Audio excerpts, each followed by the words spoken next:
Bentley is among the most luxurious performance cars in the world, handcrafted from some of the finest parts and materials available for the ultra-rich. But beneath all that beauty lies a tragic history.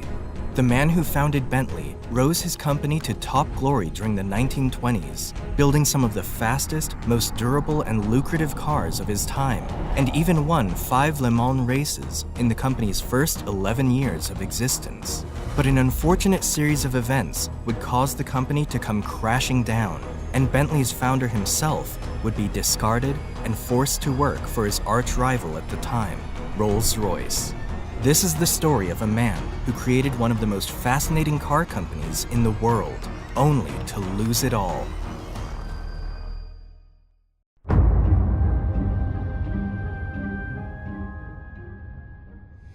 The story of Bentley begins with the birth of a boy in London in 1888.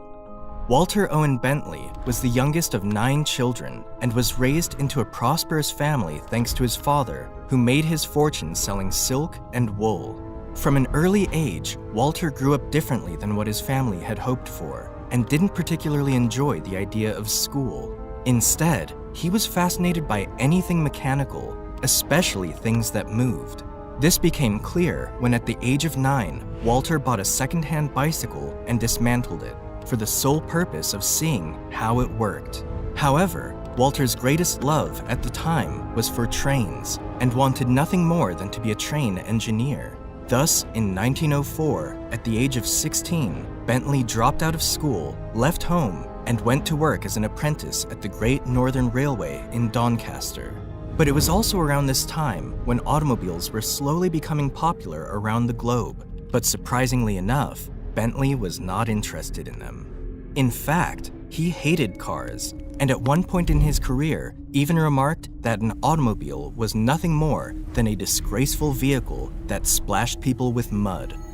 However, despite his sharp focus on trains, Bentley's interest in the railways began to fade as he realized that automobiles and motorcycles were not only becoming the future of transportation, but also very popular in race competitions. Here, any talented engineer could put his skills to the test and push the boundaries of how fast a vehicle can go. This factor alone fascinated him and led him to buy his very first motor vehicle at the age of 18, a belt-drive quadrant motorcycle made by a British motorbike manufacturer. With the help of his brother Horace and several co-workers from the railway, Bentley made a few adjustments to the bike and began riding it himself at local race competitions. To the surprise of many, his motorcycle won multiple gold medals and race trials from 1906 to 1908, and during the next few years, Walter became so obsessed with racing, he was now competing in the world's biggest and most dangerous motorcycle racing event, the Isle of Man TT. Unfortunately, the 21-year-old crashed on his opening lap and never managed to win the tournament in either of the 2 times he participated at the Tourist Trophy race. However, Bentley's persistent passion for racing didn't let those setbacks stop him from landing several other victories along the way, and most importantly, mastering his skills at refining engine performance. But by this point, Bentley knew where his finish line was, because there was something else that had captured his passion, something that he had once considered disgraceful to the public, yet now found himself fully committed to learning more about it, and was none other than entering the car business.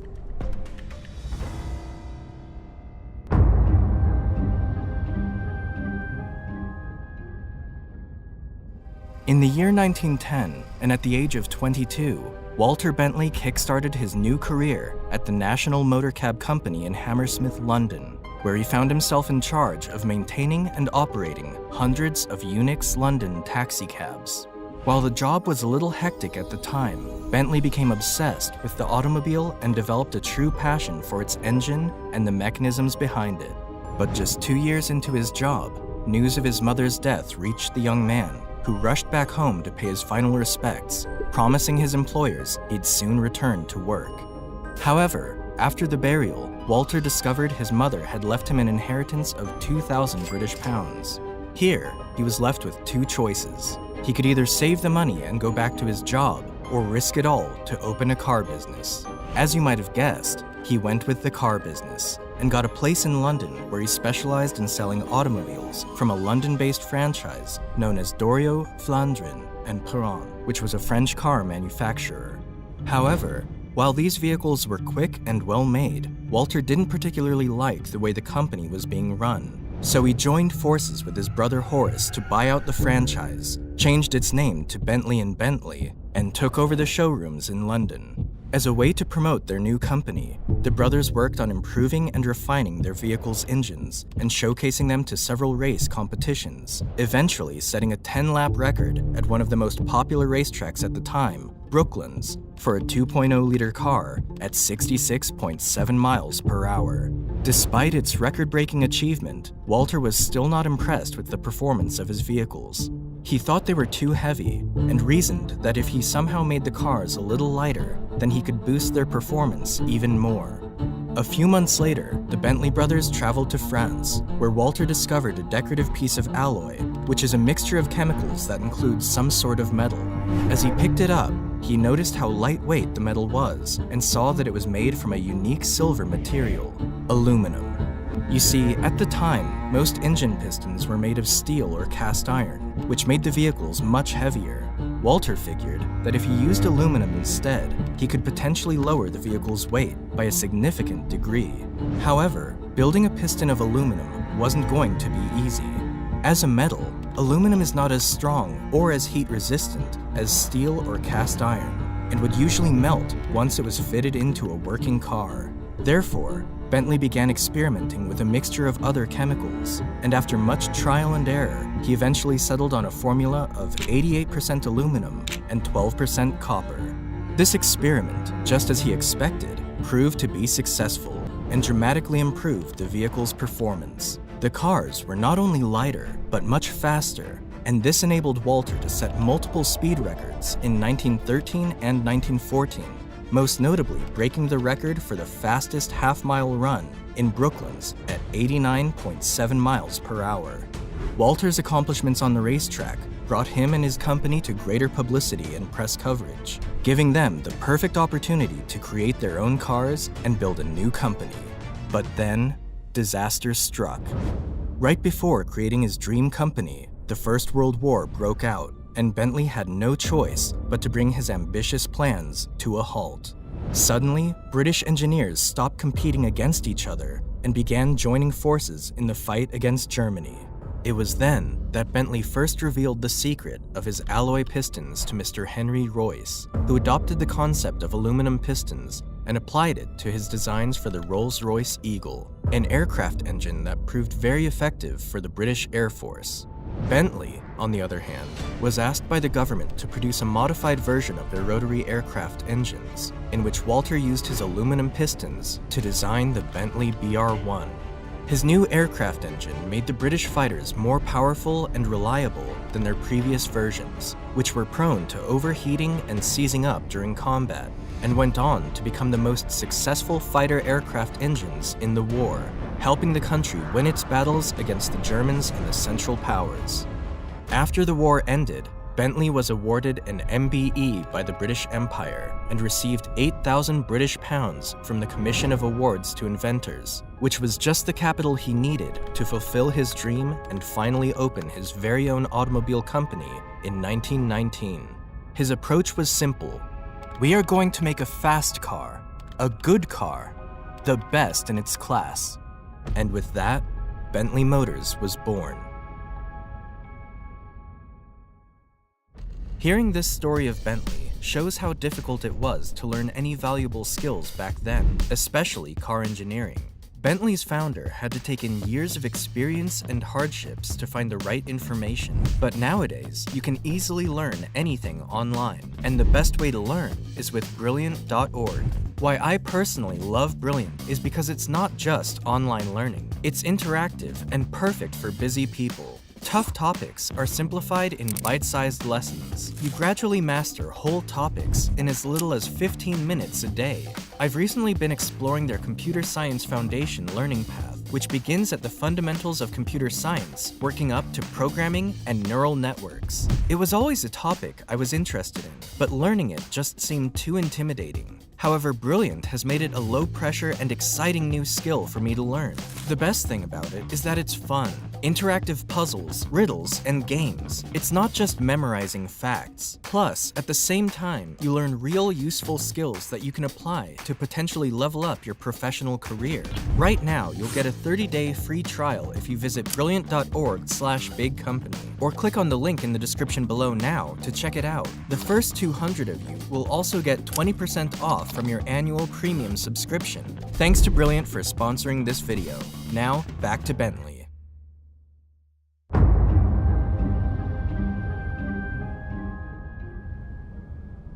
During the next 3 years, Walter and former British war pilot Clive Gallup worked on designing the first ever Bentley car out of a small workshop in Cricklewood.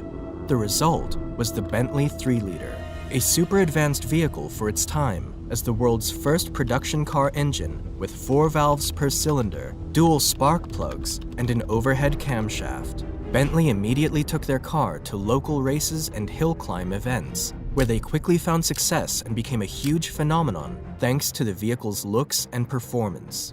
By 1922, the car participated at one of the biggest races in America, the Indianapolis 500, earning 13th place in its debut.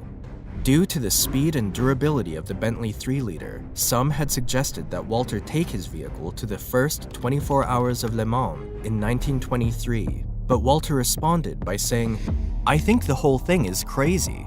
Cars aren't designed to stand that kind of strain for 24 hours.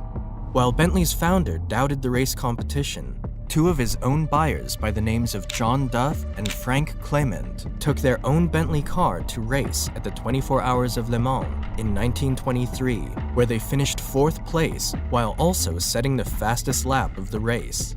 These results completely changed Walter's mind, and he entered an official factory team the following year, in which John Duff achieved a first-place victory at Le Mans in his Bentley 3-liter Sport.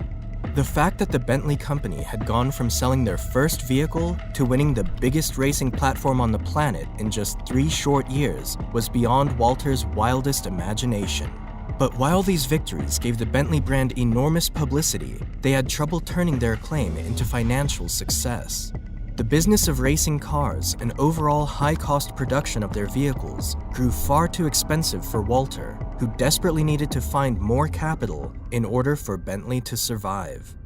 As he struggled to make ends meet, a wealthy diamond mine heir by the name of Wolf Bernato bought his first Bentley in 1925 and loved it so much he began investing his own cash into Bentley Motors, eventually taking control of the company in 1926. He and a group of other independently wealthy racers continued to take the company to more and more race competitions, while Walter focused on designing and engineering the next models. Together, they became known as the Bentley Boys and played a major role in building up the brand's prestigious reputation. During their time in the company, Bentley released 2 more models, the 4.5-liter and the Bentley Speed 6, which were incredibly powerful, big, and fast for their time. The Bentley Boys casually drove these cars for fun, as well as on the racetrack, where they won numerous races and motorsports events, most notably an astonishing 4 consecutive wins at the 24 Hours of Le Mans from 1927 to 1930. During this period, the Bentley Boys made international headlines time and time again, not only for their accomplishments on the racetrack, but off the track as well.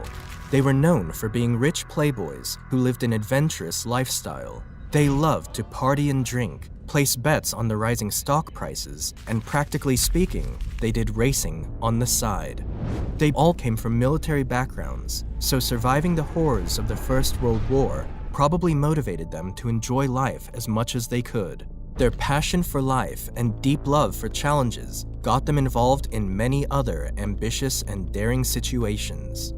One example of this was when Wolf Bernato raced in his Bentley Speed 6 against an express train from France called Le Train Bleu, which traveled across the country. To prove that Bentley cars were much faster than the railways, Bernato bet £100 that he would start in Caen at the same time the train departed and would finish in London before the train even reached Calais. Although he was met with obstacles, such as running out of fuel and bursting his tire along the way, Bernardo managed to set foot in London, order his cocktail, and take a sip on his glass just 4 minutes before the train arrived in Calais. At the time, it seemed like the Bentley brand and their crew couldn't get better publicity and admiration from the public, and there were no signs of slowing down. However, after winning their 5th 24 Hours of Le Mans in 1930, the company sadly stepped down from racing, claiming they'd learned everything they needed to know about speed and reliability. By then, Walter had turned his attention to designing a new automobile that would still become his biggest creation yet, the Bentley 8-liter. The 8-liter was among the longest and most luxurious cars in the world and was praised for being the fastest and most durable Bentley there was. While other production cars at the time had top speeds of 50 to 60 miles per hour, the 8-liter was proven to go above 100 miles per hour. To top it off, despite its large and powerful engine, the car featured something that was unheard of at the time. It ran dead silent. It was truly a luxury phenomenon and exactly what Walter Bentley had envisioned for the company, a true racing car with touring accessories. But a dark time was right around the corner for the company, and Walter Bentley would soon find himself wanting to part ways from the same company he had built with his heart and soul.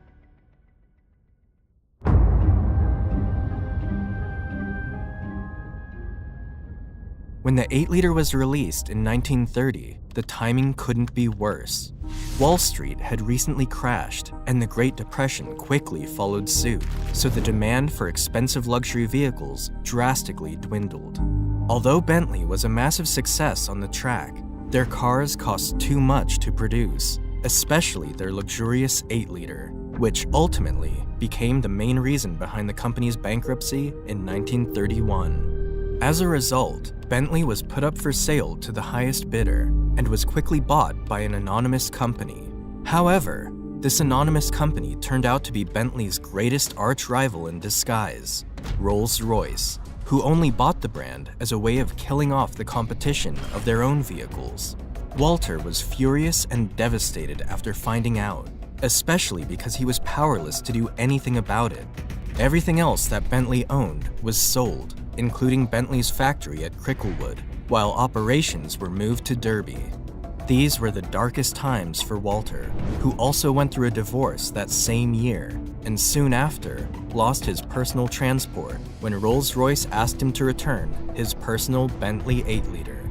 As if that wasn't enough, Walter was court-ordered to work under Rolls-Royce management from 1932 to 1935, where he was isolated in London and Europe, working as a test driver and serving customers for the same company he had once built with his heart and soul. He now found himself wanting to leave Bentley Motors. He had no power or influence over their designs or engineering, and was left watching as Rolls-Royce used the Bentley name for their own purposes. After his contract ended in 1935, Walter finally left the company with a sense of freedom, and spent the rest of his life working for other British luxury car companies until his final retirement. He died with no children at age 82 in 1971. Bentley Motors, on the other hand, stopped their production until 1933, when they released their first model under Rolls-Royce, the 3.5-liter. Marketed as the silent sport car, the company set out to compete on quality and grace rather than its sporting reputation. This, however, never allowed Bentley to truly make a name for itself, despite launching brilliant and stylish models such as the Bentley S-Series, the T-Series, the Bentley Mark V, and the R-Type. Nearly all cars released by Bentley Motors during this period were just about identical to Rolls-Royce, since the two companies shared the same chassis and engines. The only way to differentiate them was by the looks of their badges and their unique radiator sounds, which upset many traditional buyers. As time went by, Bentley's sales fell to a meager 5% of Rolls-Royce's total production line, and Rolls-Royce itself ran into their own financial crisis during the 1970s, leading the company to sell its motorcar division, including Bentley, to an engineering firm called Vickers in 1980. Under Vickers, the company set out to revive Bentley's past racing reputation, and new, faster models rolled out from the factory floor, such as the Bentley Mulsanne, the Bentley Azure, the Continental R, and Turbo R. While all these vehicles helped the company regain some traction as a luxury sports car during the 80s and 90s, the Bentley Renaissance didn't really begin until 1998, when Volkswagen acquired the company. Here, they once again aimed to bring back their racing heritage, only this time, they went the old-fashioned way. Bentley was back at the 24 Hours of Le Mans in 2001 after 70 years of absence and managed to sweep in third place with their Bentley Speed 8 prototype. Only 2 years later, the Speed 8 would pull off a terrific first and second place at the 2003 Le Mans race. And just a few months later, a brand new model hit the public market, the Bentley Continental GT. This 6-liter W12 engine powered an overwhelming 552 horsepower and was among the fastest luxury cars in the world, reaching a top speed of 190 miles per hour. Soon after, sales shot up from 800 total Bentleys per year to over 7,000 Continental GTs per year alone, marking the company's highest sales in history. Bentley then followed suit with extraordinary new models like the Bentley Flying Spur, the new Mulsanne edition, and their most popular model, the SUV Bentayga, each one of them featuring hand-built craftsmanship, powerful engines, and most importantly, fast speed performance, helping the company remain with strong sales ever since. It's safe to say that Bentley is now doing better than ever, but it's crazy to think that almost a century ago, a small group of men were able to build such a resilient brand in just 10 short years, and that same brand they created has persevered and thrived in Bentley's Winged Bee emblem. But Walter Bentley is not the only auto industry legend with a tragic history. I've previously covered the stories of both Chevrolet and Bugatti, where I laid out the journeys of the men who built these successful car brands, yet tragically ended up losing it all. So if you want to know more about those stories, just click here and I'll see you there. Until then, make sure to subscribe and like the video. I'll catch you in the next one.